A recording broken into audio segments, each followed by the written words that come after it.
POCSO ಪ್ರಕರಣದ ಆರೋಪಿಯಾಗಿದ್ದಂಥ ಮುರುಘಾ ಶರಣರಿಗೆ big relief ಸಿಕ್ಕಿದೆ. ಅದಕ್ಕೆ ಕಾರಣ ಅಂತ ಹೇಳಿದ್ರೆ ಆರೋಪಿಸಲಾಗಿದ್ದಂಥ ರೀತಿಯಲ್ಲಿ ಅವರಿಗೆ ಸಾಕ್ಷ್ಯಾಧಾರಗಳು ಲಭ್ಯವಾಗಿಲ್ಲ. ಜೊತೆಗೆ ಚಾರ್ಜ್ ಶೀಟ್ನಲ್ಲಿ ಉಲ್ಲೇಖ ಮಾಡಿದಂಥ ರೀತಿಯಲ್ಲೂ ಕೂಡ ಅವರಿಗೆ ಯಾವುದೇ ರೀತಿಯ ಸಾಕ್ಷ್ಯಾಧಾರಗಳು ಲಭ್ಯ ಆಗಿಲ್ಲ ಅನ್ನುವ ಕಾರಣಕ್ಕಾಗಿ ಚಿತ್ರದುರ್ಗದ ಕೋರ್ಟ್ ಅವರಿಗೆ ರಿಲೀಫನ್ನು ಕೊಟ್ಟಿದೆ. ಒಟ್ಟು 3 ಖುಲಾಸೆ ಆಗಿದ್ದರೆ, ಒಬ್ಬರನ್ನು ಹೊರತುಪಡಿಸಿ. ಆ ವಿಚಾರವನ್ನು ನೋಡ್ತಾ ಹೋಗೋಣ. ಪೋಕ್ಸೋ ಕೇಸ್ನಲ್ಲಿ ಮುರುಘಾ ಶ್ರೀಗಳಿಗೆ ಬಿಗ್ ರಿಲೀಫ್. ಅತ್ಯಾಚಾರ ಕೇಸ್ನಲ್ಲಿ ಮುರುಘಾ ಶ್ರೀಗಳು ನಿರ್ದೋಷಿ. ಮುರುಘಾ ಶ್ರೀಗಳು ನಿರ್ದೋಷಿ ಅಂತ ಹೇಳಿ ಕೇಸನ್ನು ಖುಲಾಸೆ ಮಾಡಲಾಗಿದೆ. ಚಿತ್ರದುರ್ಗದ ಅಪರ ಜಿಲ್ಲಾ ನ್ಯಾಯಾಲಯದಿಂದ ಈ ತೀರ್ಪು ಪ್ರಕಟ ಆಗಿದೆ. ಪ್ರಕರಣದ ಎಲ್ಲ ಆರೋಪಿಗಳ ಕೇಸ್ ಕೂಡ ಖುಲಾಸೆ ಆಗಿದೆ. ಸಾಕ್ಷ್ಯಾಧಾರ ಕೊರತೆ ಅದಕ್ಕೆ ಕಾರಣ ಅಂತ ಹೇಳಲಾಗಿದೆ. ಕೇಸ್ ಖುಲಾಸೆ ಆಗ್ತಾ ಇದ್ದಂಥ ಶ್ರೀಗಳು ಸಂತಸವನ್ನು ವ್ಯಕ್ತಪಡಿಸಿದ್ದಾರೆ. ದಾವಣಗೆರೆಯ ಶಾಖಾ ಮಠಕ್ಕೆ ತೆರಳಿದ್ದಾರೆ ಮುರುಘಾ ಶ್ರೀಗಳು. ಪೋಕ್ಸೋ ಕೇಸ್ನಲ್ಲಿ ಮುರುಘಾ ಶ್ರೀಗಳಿಗೆ ಬಿಗ್ ರಿಲೀಫ್ ಸಿಕ್ಕಿದೆ. ಅತ್ಯಾಚಾರ ಕೇಸ್ನಲ್ಲಿ ಅವರು ನಿರ್ದೋಷಿ ಅಂತ ಹೇಳಿ ಸಾಬೀತಾಗಿದೆ. ಅದಕ್ಕೆ ಕಾರಣ ಪೂರಕ ಸಾಕ್ಷ್ಯಾಧಾರಗಳು ಸಿಕ್ಕಿಲ್ಲ. ಆರೋಪ ಹೇಗಿತ್ತೋ, ಆರೋಪವನ್ನು ಏನೆಲ್ಲ ಮಾಡಲಾಗಿತ್ತೋ ಅದಕ್ಕೆ ಪೂರಕವಾದ ಸಾಕ್ಷ್ಯಾಧಾರಗಳು ಸಿಗದ ಕಾರಣಕ್ಕಾಗಿ ಖುಲಾಸೆ ಮಾಡಲಾಗಿದೆ. ಸೊ ಹೀಗಾಗಿ ಶ್ರೀಗಳು ನಿರಾಳರಾಗಿದ್ದಾರೆ. ಹಾಗೆ ನೋಡಿದರೆ ಏನಿದು ಪ್ರಕರಣ ಅಂತ ನೋಡೋದಾದರೆ, ಆಗಸ್ಟ್ 26, 2022ರಲ್ಲಿ ಮೈಸೂರಿನ ನಜರಾಬಾದ್ ಠಾಣೆಯಲ್ಲಿ ಕೇಸ್ ದಾಖಲಾಗಿತ್ತು. ಆಗಸ್ಟ್ 27, 2022 ಚಿತ್ರದುರ್ಗ ಗ್ರಾಮಾಂತರ ಠಾಣೆಯಲ್ಲಿ ಕೇಸ ವರ್ಗಾವಣೆಯಾಗಿತ್ತು. ನಜರಾಬಾದ್ನಿಂದ ಚಿತ್ರದುರ್ಗಕ್ಕೆ ವರ್ಗಾವಣೆ ಆಗಿತ್ತು. ಚಿತ್ರದುರ್ಗ ಗ್ರಾಮಾಂತರ ಠಾಣೆಗೆ ವರ್ಗಾವಣೆಯಾದ ನಂತರದಲ್ಲಿ ಸೆಪ್ಟೆಂಬರ್ 1, 2022 A1 ಮುರುಘಾ ಶರಣರಿದ್ದರು. A2 ವಾರ್ಡನ್ ರಶ್ಮಿ ಇಬ್ಬರನ್ನು ಅರೆಸ್ಟ್ ಮಾಡಲಾಗಿತ್ತು.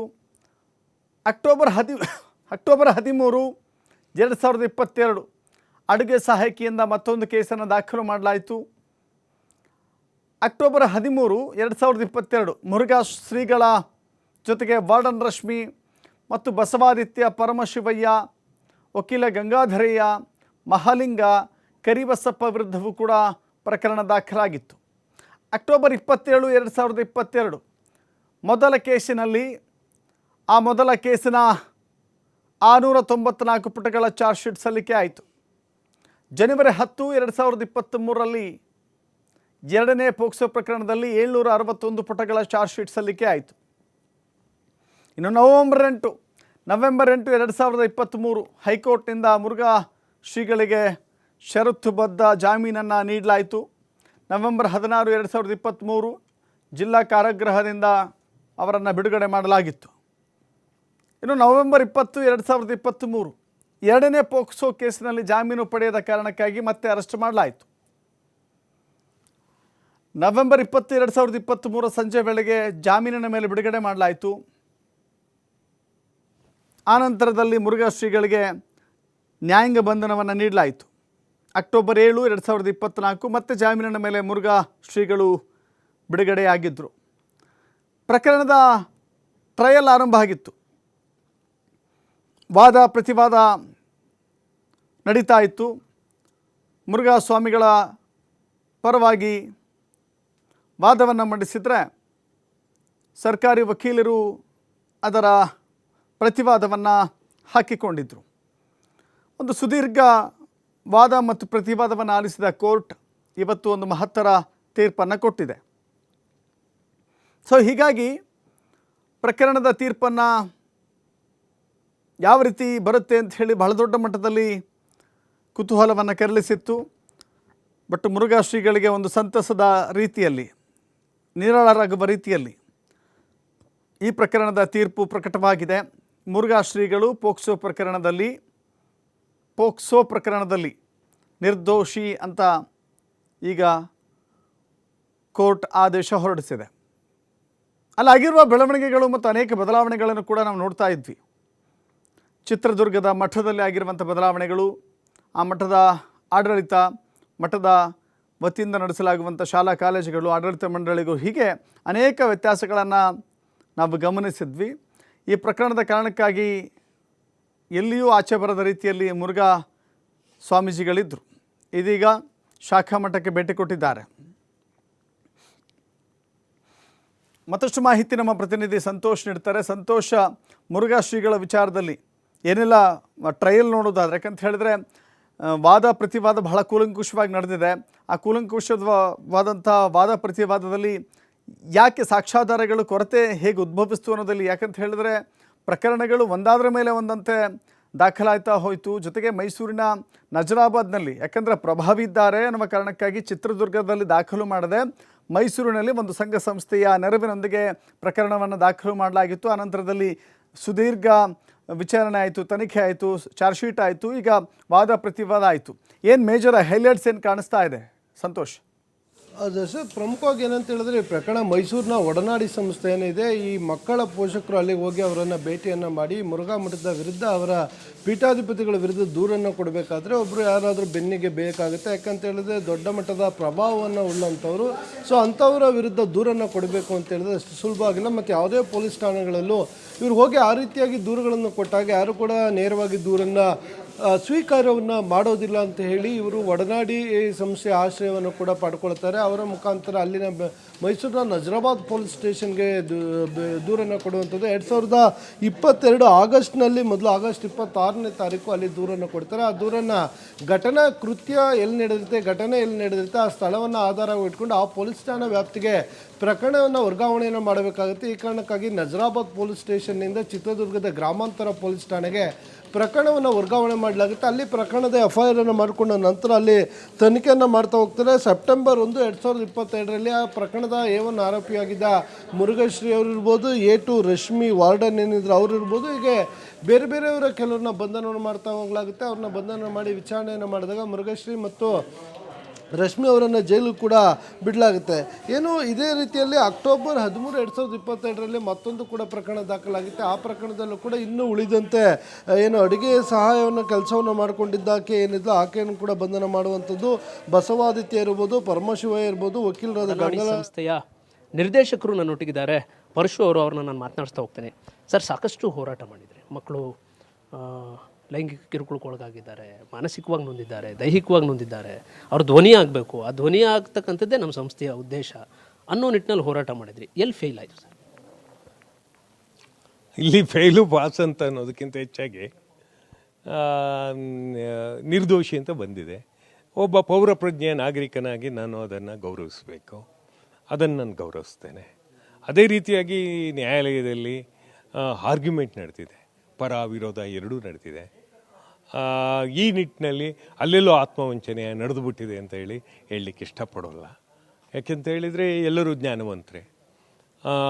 ಇಲ್ಲಿ ನಮ್ಮ ಪ್ರಶ್ನೆ ಇರುವಂಥದ್ದು ಫೇಲ್ಯೂರ್ ಆಗಲಿಕ್ಕೆ ಆಡಳಿತದಲ್ಲಿನ ವ್ಯವಸ್ಥೆಯ ದೋಷಗಳು ಅಂತನ್ನುವಂಥದ್ದು, ಮತ್ತು ಯಾರ ಪರವಾಗಿ ದೊಡ್ಡ ಬ್ಯಾಟಿಂಗ್ ಮಾಡ್ತಿದ್ದಾರೆ ಅನ್ನುವಂಥ ಅಂಶಗಳು, ಮತ್ತು ಎಲ್ಲಕ್ಕಿಂತ ಹೆಚ್ಚಾಗಿ ಧ್ವನಿಗೆ ಧ್ವನಿ ಆಗಬೇಕಾದವರು ಮತ್ತು ಕಿವಿ ಆಗಬೇಕಾದವರು, ಎಲ್ಲಕ್ಕಿಂತ ಹೆಚ್ಚಾಗಿ ಅವರ ಹೃದಯದ ಕಣ್ಣಾಗಬೇಕಾದವರು, ಅವರು ವಿಫಲರಾಗ್ತಾ ಬಂದರು. ಪ್ರಭಾವಕ್ಕೆ ಸಿಲುಕಿ ಮಕ್ಕಳು ನೊಂದಿದ್ದಾರೆ ಅಂತ ಅನ್ಸುತ್ತಾ ಈಗ ನೋಡಿದ್ರೆ? ಯಾವ ರೀತಿಯ ಪ್ರಶ್ನೆ ಅಂತ ನಂಗೆ ಗೊತ್ತಾಗ ಅಂದರೆ ಇವತ್ತಿನ ಕೇಸು ನಿರ್ದೋಷಿ ಅಂತ ಬಂದಿದೆ. ಈ ಒಂದು ಕೇಸನ್ನು ಬೆಂಬತ್ತಿದ್ರಿ ನೀವು. ಅದು ನೋಡಿದಂಥ ಸಂದರ್ಭದಲ್ಲಿ ಈಗ ಆಡಳಿತದಲ್ಲಿ ಕುಸಿತ ಆಗಿದೆ ಅಂತ ನಿಮ್ಮ ಮಾತು. ಸೊ ಅಲ್ಲಿ ಪ್ರಭಾವಕ್ಕೊಳಗಾಗಿದೆ ಇದು ಕಂಪ್ಲೀಟ್ ಆಗಿ ಅಂತ ಅನ್ಸುತ್ತೆ. ನನಗನ್ನಿಸುತ್ತೆ ಇಲ್ಲೆಲ್ಲೋ ಪ್ರಭಾವಕ್ಕೊಳಗಾಗಿದೆ ಅಂಶ ಅಂತ ಅನ್ನುವಂಥದ್ದು. ಆದರೆ ನ್ಯಾಯಾಲಯವು ಅದರ ಆಚೆ ಹೋಗ್ಲಾರ್ತು. ಅದಕ್ಕೆ ಬೇಕಾದದ್ದು ಸಾಕ್ಷಿಗಳು ಮತ್ತು ತಿಳುವಳಿಕೆಗಳು. ನೀವೇನು ಕೊಟ್ಟಿರ್ತೀರಿ ಅದರ ಆಗು ಹೋಗುಗಳು ಮತ್ತು ತನ್ನದೇ ಆದ ಕಣ್ಣು ಮೂಲಕವಾಗಿ ಅದು ನೋಡುತ್ತೆ. ಅದನ್ನಷ್ಟೇ ಹೇಳಲಿಕ್ಕೆ ಇಷ್ಟಪಡ್ತೇನೆ. ಪೂರ್ಣವಾಗಿ ಓದಿದ ನಂತರ, ತಿಳುವಳಿಕೆ ತಗೊಂಡ ನಂತರ ಮತ್ತು ಮಕ್ಕಳ ಭಾವನೆಗಳಿಗೆ ಯಾವ ರೀತಿಯಾಗಿ ಇದೇ ಪ್ರಕ್ರಿಯೆ ಅನ್ನುವಂಥದ್ದನ್ನು ಗಮನಿಸಿದ ನಂತರ ನಿಮ್ಮೊಟ್ಟಿಗೆ ಮಾತಾಡಲಿಕ್ಕೆ ಸಾಧ್ಯ ಆಗುತ್ತೆ. ಈಗ ಮಕ್ಕಳು ಮತ್ತು ಮಕ್ಕಳು ಪೋಷಕರು ಎಲ್ಲೋ ಒಂದು ಕಡೆ ಈ ಕೇಸನ್ನು ನಾವು ಎದುರಿಸ್ಲಿಕ್ಕಾಗಲ್ಲ, ಇಲ್ಲಿ ನ್ಯಾಯ ಸಿಗಲ್ಲ. ಈ ಕಾರಣಕ್ಕಾಗಿ ಅವರು ಮೈಸೂರಿಗೆ ಬಂದರು. ಮೈಸೂರಿಗೆ ಬಂದು ಒಡನಾಡಿ ಸಂಸ್ಥೆ ಕಡೆಯಿಂದ ಮೈಸೂರು ನಜರಾಬಾದ್ ಪೊಲೀಸ್ ಠಾಣೆ ಪ್ರಕರಣ ದಾಖಲು ಮಾಡಿದರು. ಅವ್ರಿಗೆ ಮೊದಲೇ ಗೊತ್ತಿತ್ತಾ ಅಂತ ಹೇಳಿ ಈ ಥರದ ಪ್ರಭಾವ ಹೆಚ್ಚಿನದಾಗಿರುತ್ತೆ, ನಮಗೆ ನ್ಯಾಯ ಸಿಗಲ್ಲ ಅಂತ ಹೇಳಿ? ಹೌದು, ಅವರು ಮೊದಲೇ ತಮ್ಮ ಮಾಧ್ಯಮದ ಮೂಲಕ ಹೇಳಿದ್ದಾರೆ. ಪ್ರಭಾವಿಗಳು ಅವ್ರ ವಿರುದ್ಧ ಹೋರಾಡಲಾರೆವು, ಅಲ್ಲಿದ್ದರೆ ಏನಾದರೂ ಆಗ್ಬಿಡ್ತದೆ ಅಂತ ಹೇಳಿ ಇಲ್ಲಿಗೆ ಬಂದಂಥದ್ದು ಇದೆ. ಈಗ ಈ ಹಂತದಲ್ಲಿ ನಾನೇನಾದರೂ ಆ ರೀತಿಯ ಮಾತುಗಳನ್ನ ಆಡಿದರೆ ನಾನೆಲ್ಲೋ ವ್ಯಂಗ್ಯ ಮಾಡಿದಾಗತ್ತೆ ಮತ್ತು ವಿಚಾರಹೀನನಾಗಿ ಮಾತಾಡಿದಾಗತ್ತೆ. ಅದು ನನಗೆ ಅಗತ್ಯವಿಲ್ಲದಿರುವಂಥ ಪ್ರಶ್ನೆ. ಎಲ್ಲಕ್ಕಿಂತ ಹೆಚ್ಚಾಗಿ ಅದನ್ನು ಓದಿ ತಿಳಿದು ನಿಮ್ಮೊಟ್ಟಿಗೆ ಮಾತಾಡ್ತೀನಿ. ಈಗ ಮುಖ್ಯವಾಗಿ ನೋಡೋದಾದರೆ ಸರ್, ನೀವು ಸಾಕ್ಷಿ ಆಧಾರಗಳನ್ನು ನೋಡಿದಂಥ ಸಂದರ್ಭದಲ್ಲಿ ಮಕ್ಕಳು ಕೊಟ್ಟಂಥ ಹೇಳಿಕೆಗಳಿರ್ಬೋದು, ಅವ್ರು ಕೊಟ್ಟಂಥ ಒಂದಷ್ಟು ಸಾಕ್ಷಿಗಳಿರ್ಬೋದು, ಇವೆಲ್ಲವೂ ಕೂಡ ನಿಮ್ಮ ಹೋರಾಟಕ್ಕೆ ಫಲ ಕೊಡುತ್ತೆ ಅನ್ನೋ ರೀತಿಯಲ್ಲಿ ಇರಲಿಲ್ವಾ ಅನ್ನೋದು ಅನುಮಾನಗಳೇನಿದ್ವು? ಕೆಲವೆಲ್ಲ ನಮ್ಮ ಪರವಾಗಿ ಇದ್ದಂಥದ್ದಿತ್ತು. ಮಕ್ಕಳು ಏನು ಹೇಳಿಕೆ ಕೊಟ್ಟಿದ್ದಾರೆ ಅದನ್ನು ಹೇಳಿಕೆ ಕೊಟ್ಟಿದ್ದಾರೆ, ಟ್ಯಾಲಿ ಆಗ್ತಾ ಇದೆ. ಆದಾಗ್ಯೂ ಕೂಡ ಇಲ್ಲಿ ಏನು ಘಟಿಸಲ್ಪಟ್ಟಿದೆ, ಏನೆಲ್ಲ ವಾದ ವಿವಾದಗಳು ನಡೆದಿವೆ, ಅವೆಲ್ಲವನ್ನು ನಾವು ಗಮನಿಸಬೇಕು ಸರ್. ಭಾರಿ ಮುಖ್ಯವಾಗಿ ಇಲ್ಲಿ ಕರುಳಿನ ಸಂಬಂಧವಾಗಲಿ ಹೃದಯದ ಸಂಬಂಧವಾಗಲಿ ನ್ಯಾಯಾಲಯಕ್ಕೆ ಅಗತ್ಯ ಇಲ್ಲ. ಅದಕ್ಕೆ ಬೇಕಾಗಿರುವಂಥದ್ದು ಸಾಕ್ಷ್ಯ ಮತ್ತು ಆಧಾರಗಳು. ಪೂರಕವಾಗಿ ಸಾಕ್ಷ್ಯ ಮತ್ತು ಆಧಾರಗಳು ಯಾವ ರೀತಿ ಸ್ಪಂದಿಸ್ತವೆ ಅನ್ನುವಂಥದ್ದು ಅಷ್ಟೇ ನೋಡಿ ನ್ಯಾಯದಾನವಾಗಿರ್ಬೋದು ಅನ್ನುವಂಥದ್ದು ಕೂಡ ನಮಗನ್ನಿಸುತ್ತೆ. ಆದಾಗ್ಯೂ ಕೂಡ ಈಗ ಪೂರ್ಣವಾಗಿ ಓದದೆ ಹೇಗೆಗೋ ಮಾತಾಡಿದರೆ ಮತ್ತು ಹೇಗೆಗೋ ಪರಿಣಾಮವನ್ನು ಬೀರುತ್ತೆ. ಅದನ್ನು ನಾನು ಸೊಸೈಟಿಗೆ ಹಂಚಲಿಕ್ಕೆ ಇಷ್ಟಪಡಲ್ಲ. ಮಕ್ಕಳೊಟ್ಟಿಗೆ ಮಾತಾಡ್ತೇನೆ, ಅವರ ಪೋಷಕರೊಟ್ಟಿಗೆ ಮಾತಾಡ್ತೇನೆ. ಮಕ್ಕಳು ಬೆಳೀತಿದ್ದಾರೆ. ಮೊದಲು ಇನ್ನೊಬ್ಬ ವ್ಯಕ್ತಿ ಪ್ರೌಢ ವ್ಯವಸ್ಥೆ ಬಂದಿದ್ದಾಳೆ, ಅವಳೇ ನಿರ್ಧಾರ ತಗೊಳ್ಬೋದು ಅಂತ ಅಂದ್ಕೊಳ್ತೀನಿ. ಆದಾಗ್ಯೂ ಕೂಡ ಅವರೊಟ್ಟಿಗೆ ಮಾತಾಡಿದ ನಂತರವೇ ನನ್ನ ಮಾತುಗಳಿರ್ತವೆ ಸರ್. ಯಾಕೆಂದರೆ ಈಗ ಆ ಒಂದು ಜಿಲ್ಲಾ ಸತ್ರ ನ್ಯಾಯಾಲಯದಲ್ಲಿ ನಿರ್ದೋಷಿ ಅಂತ ಬಂದಿದೆ, ಹೋರಾಟ ಮಾಡಲಿಕ್ಕೆ ಅವಕಾಶ ಇದೆ. ಸೊ ಮಕ್ಕಳ ಒಂದು ಸಾಕ್ಷ್ಯಾಧಾರಗಳಿರ್ಬೋದು, ಇದುವರೆಗೂ ನೀವು ಮಾಡ್ಕೊಂಡು ಬಂದಿರತಕ್ಕಂಥ ಹೋರಾಟ ನೋಡ್ಬೋದು, ಇದನ್ನೆಲ್ಲವನ್ನು ನೋಡಿದಂಥ ಸಂದರ್ಭದಲ್ಲಿ ಮುಂದುವರೆದ್ರೆ ಇದರಲ್ಲಿ ನ್ಯಾಯ ಸಿಕ್ಕೇ ಸಿಗುತ್ತೆ ಅನ್ನೋ ನಂಬಿಕೆ ತಮಗಿದೆಯಾ ಅಂತ? ಏನಂದರೆ ಯಾವುದೇ ರೀತಿಯಾಗಿಯೂ ಕೂಡ ಹೊಸ ಇದನ್ನು ಸೇರ್ಸೋಕ್ಕಾಗಲ್ಲ. ಮೇಲ್ಮನವಿಗೆ ಹೋಗಬೇಕಾದ್ರೆ ಏನಿದೆ ಅದರಲ್ಲೇ ಒಂದು ಎಕ್ಸ್ಪರ್ಟೀಸನ್ನು ಕೂತ್ಕೊಂಡು ಮಾತಾಡಬೇಕಾಗತ್ತೆ. ಆದಾಗ್ಯೂ ಕೂಡ ನಾವು ಮಾತಾಡೋದಕ್ಕಿಂತ ಹೆಚ್ಚಾಗಿ ಮಕ್ಕಳ ಪೋಷಕರು ಮತ್ತು ಅವರ ಒಡಲೂರಿಗಳು ಮತ್ತು ಅವರ ಸಂಕಟಗಳನ್ನು ಅರ್ಥ ಮಾಡಿಕೊಳ್ಳುವಂತಹ ನಿಟ್ಟಿನ ಪ್ರಯತ್ನಗಳು, ಈ ರೀತಿಯಾಗಿ ಒಟ್ಟಾರೆಯಾಗಿ ಅದನ್ನು ಸಾಧಕ ಬಾಧಗಳನ್ನ ಚರ್ಚಿಸಿ ತೀರ್ಮಾನಿಸಬೇಕಾದವರು ಅವರೇ ಆಗಿರೋದ್ರಿಂದ ಅವ್ರಿಗೆ ಬೆನ್ನೆಲುಬಾಗಿರ್ತೀವಿ ವಿನ ಮತ್ತೇನೋ ಆಗಲಾರೆ. ಅಂದರೆ ಒಡನಾಡಿ ಸಂಸ್ಥೆ ಅವರು ಹೋರಾಟ ಮಾಡಲಿಕ್ಕೆ ಮುಂದುವರೆದಂಥ ಸಂದರ್ಭದಲ್ಲಿ ಮತ್ತೆ ಕಂಟಿನ್ಯೂ ಮಾಡುತ್ತೆ ತನ್ನ ಹೋರಾಟನ. ಯಾಕೆಂತ ಹೇಳಿದರೆ ಇದುವರೆಗೂ ಕೂಡ ಹೋರಾಟ ಮಾಡ್ಕೊಂಡು ಬಂದಿರತಕ್ಕಂಥ ಹಿನ್ನೆಲೆ ಅದು ನಿರಂತರವೇ, ಅದು ಇರುವಂಥದ್ದೇ. ಯಾಕೆ ಅಂತ ಹೇಳಿದರೆ ಎಲ್ಲೋ ನಾವು ಅದಕ್ಕೆ ವಂಚಿಸ್ಕೊಳ್ಳಾರೆವು. ಯಾಕೆ ಅಂತಂದರೆ ಆ ಧ್ವನಿಗೆಲ್ಲೋ ವಂಚಿಸ್ಕೊಳ್ಳಾರೆವು. ಆ ನಿಟ್ಟಿನ ಪ್ರಯತ್ನ ಸಾಗ್ತಲೇ ಇರುತ್ತೆ. ಮೊದಲು ಪ್ರಕರಣ ದಾಖಲಾದಾಗ್ಲಿಂದಲೂ ಕೂಡ ಎಲ್ಲೋ ಒಂದೊಂದು ಕಡೆ ಸಾಕಷ್ಟು ಅನುಮಾನಗಳು ವ್ಯಕ್ತ ಆಗ್ತಾ ಇದ್ವು. ಪೊಲೀಸರ ತನಿಖೆ ವೀಕ್ ಇದೆ ಮತ್ತು ಇನ್ನೊಂದಷ್ಟು ಪ್ರಭಾವಕ್ಕೊಳಗಾಗ್ತಾ ಇದೆ. ನೀವೇ ಹೇಳ್ತಾ ಇದ್ರಿ ಈಗ ಏನು ವೈದ್ಯಕೀಯ ಪರೀಕ್ಷೆಗಳಿಗೆ ಹೋಗುವಂಥ ಸಂದರ್ಭದಲ್ಲಿ ತಡ ಮಾಡಿದಂಥದ್ದು ಈ ಥರದ್ದೆಲ್ಲವೂ ಇದ್ದು. ಅದರಲ್ಲಿ ನಿಮ್ಗೆ ಅನುಮಾನ ಇದೆಯಾ ಅಂತ ಹೇಳಿ?